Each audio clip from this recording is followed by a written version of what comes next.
श्री राम और महादेव में क्यों हुआ भयंकर युद्ध? रामायण की पौराणिक कथा।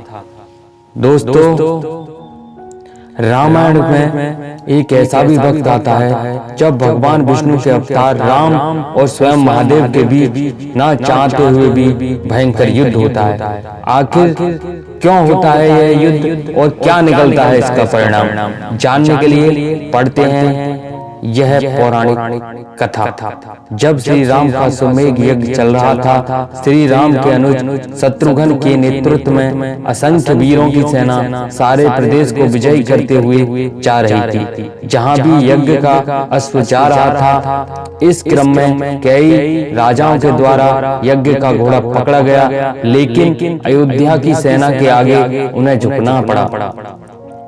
शत्रुघ्न के अलावा सेना में हनुमान, सुग्रीव, भरत पुत्र पुष्कल सहित कई महारथी उपस्थित थे, जिन्हें जीतना देवताओं के लिए भी संभव नहीं था। कई जगह भ्रमण करने के बाद यज्ञ का घोड़ा देवपुर जा पहुंचा, जहां पर राजा वीरमणि का राज्य था। राजा वीरमणि कर्मनिष्ठ, धर्मनिष्ठ तथा श्री राम एवं महादेव के अनन्य भक्त थे। उनके दो पुत्र थे, एक का नाम था रुक्मांगद और दूसरे का नाम था सुमंगद। वीरों में श्रेष्ठ पुत्र थे उनके। राजा वीरमणि के भाई वीर सिंह भी एक महारथी थे।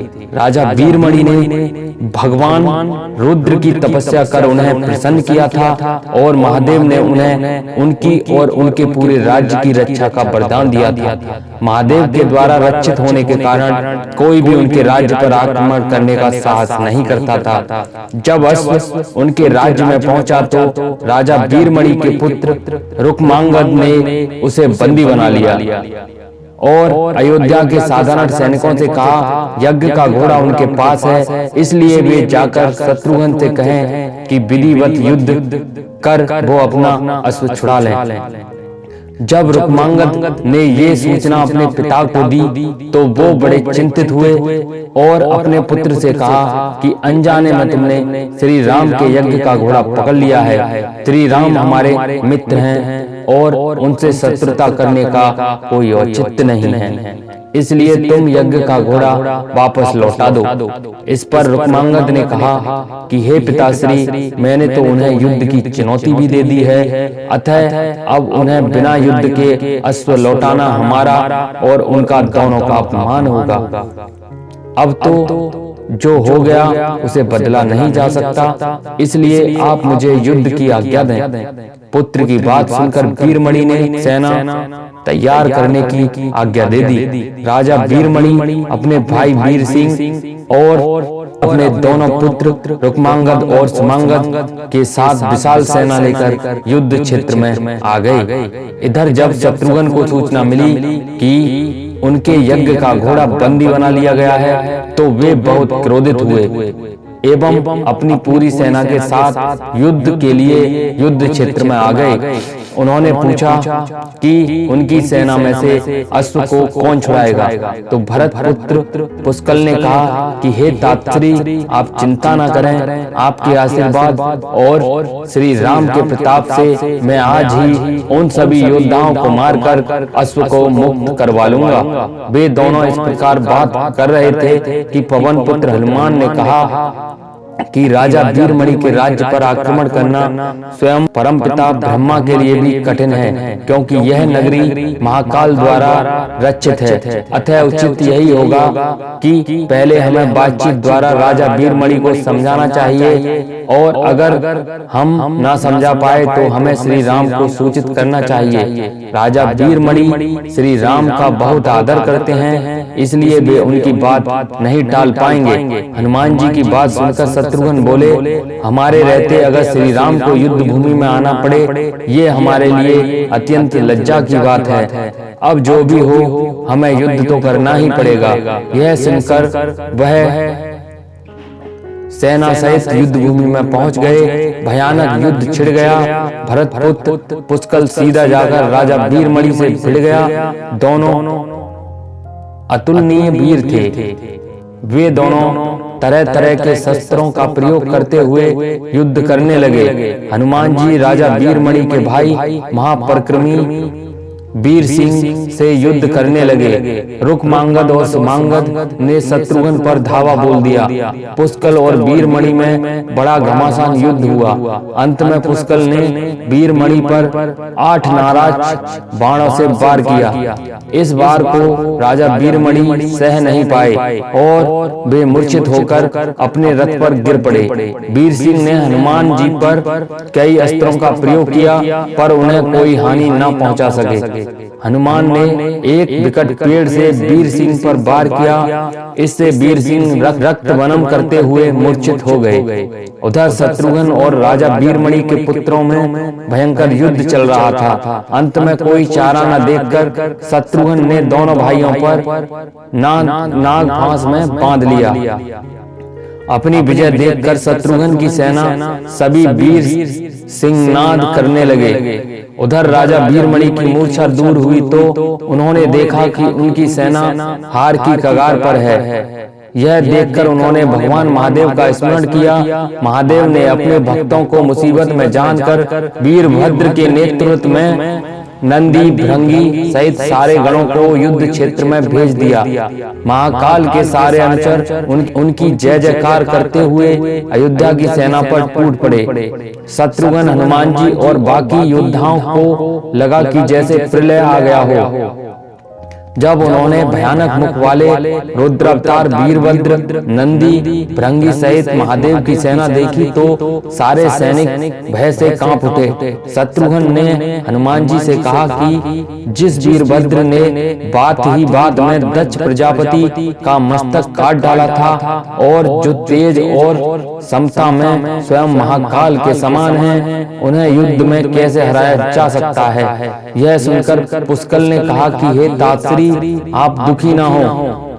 अब कुछ भी हो, हमें युद्ध तो करना ही पड़ेगा। यह कहते हुए पुष्कल वीरभद्र से, हनुमान जी नंदी से और शत्रुघ्न भृंगी से जा भिड़े। पुष्कल ने अपने सारे दिव्यास्त्रों का प्रयोग वीरभद्र पर कर दिया, लेकिन वीरभद्र ने बात ही बात में उसे काट दिया। उन्होंने पुष्कल से कहा कि हे बालक, अभी तुम्हारी आयु मृत्यु को प्राप्त होने की नहीं हुई है, इसलिए युद्ध क्षेत्र से हट जाओ। उसी समय पुष्कल ने वीरभद्र पर शक्ति से प्रहार किया, जो सीधे उनके मर्म स्थान पर जाकर लगा। इसके बाद वीरभद्र ने क्रोध से थर्राते हुए एक त्रिशूल से पुष्कल का मस्तक काट लिया और भयानक सिंहनाद किया।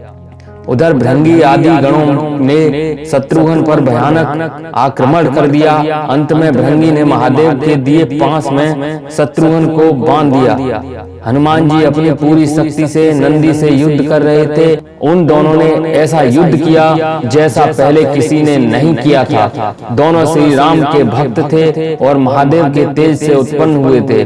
काफी देर लड़ने के बाद कोई और उपाय न देखकर नंदी ने शिवास्त्र का प्रयोग कर हनुमान जी को पराभूत कर दिया। अयोध्या की सेना की हार देखकर राजा वीरमणि की सेना में जबरदस्त उत्साह आ गया और वे बाकी बचे सैनिकों पर टूट पड़े। यह देखकर के हनुमान जी ने शत्रुघ्न से कहा कि मैंने आपसे पहले ही कहा था कि यह नगरी महाकाल द्वारा रक्षित है, लेकिन आपने मेरी बात नहीं मानी।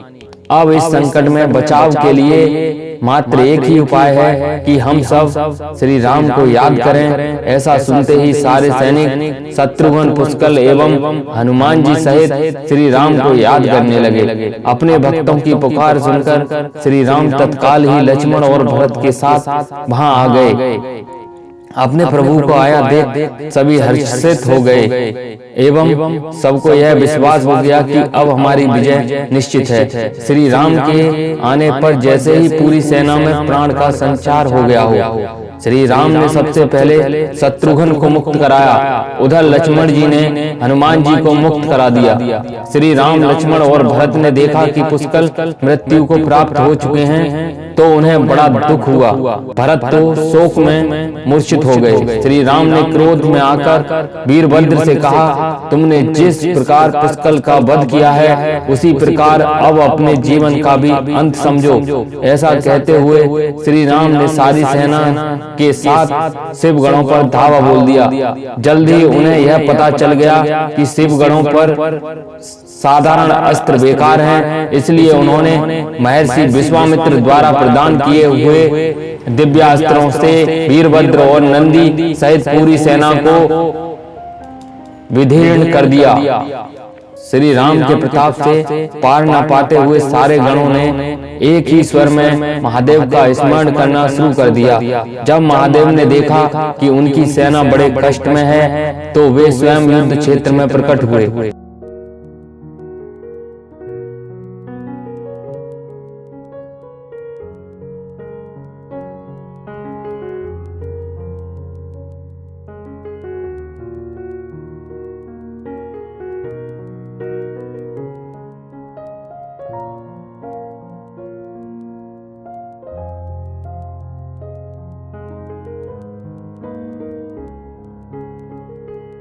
उन्होंने महाकाल की स्तुति करते हुए कहा कि हे सारे ब्रह्मांड के स्वामी, आपके ही प्रताप से मैंने महापराक्रमी रावण का वध किया।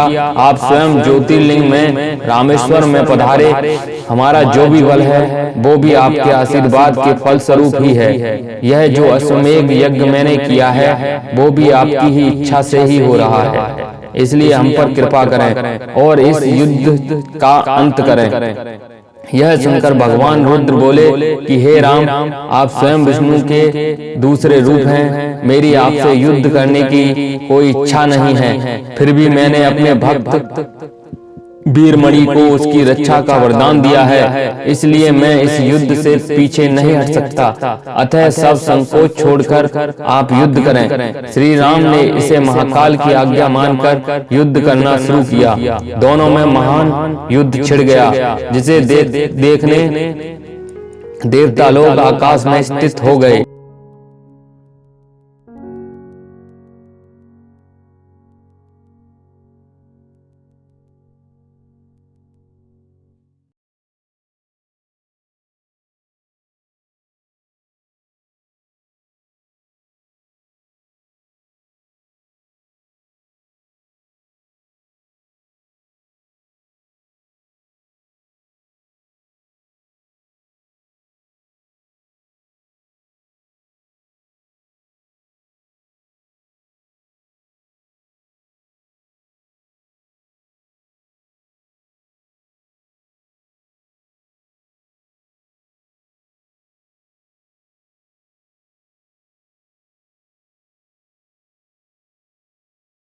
इस अद्भुत दृश्य को देखने के लिए परमपिता ब्रह्मा सहित सारे देवता आकाश में उपस्थित हो गए।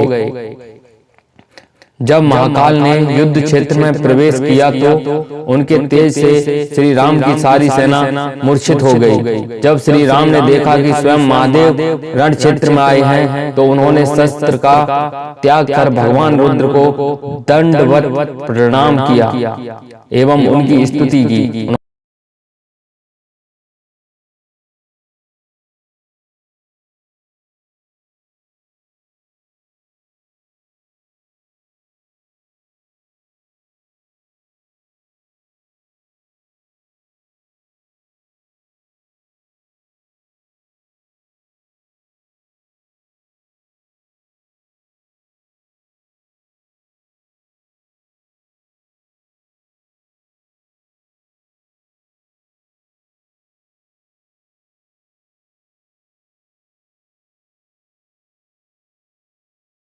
इस पर श्री राम ने कहा कि हे भगवान, यहाँ इस युद्ध क्षेत्र श्री राम ने अपने सारे दिव्यास्त्रों का प्रयोग महाकाल पर कर दिया। योद्धा वीरवर गति को प्राप्त हो गए हैं, नहीं कर सके। कृपया कर वरदान दीजिए।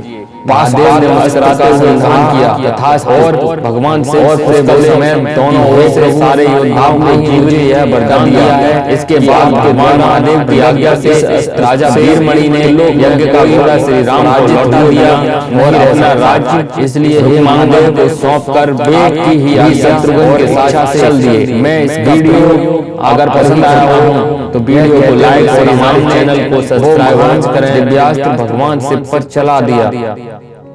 वो अस्त्र सीधा महादेव के हृदय स्थल में समा गया और भगवान रुद्र इससे संतुष्ट हो गए। उन्होंने प्रसन्नता पूर्वक श्री राम से कहा कि आपने युद्ध में मुझे संतुष्ट किया है, इसलिए जो इच्छा हो वर मांग लो।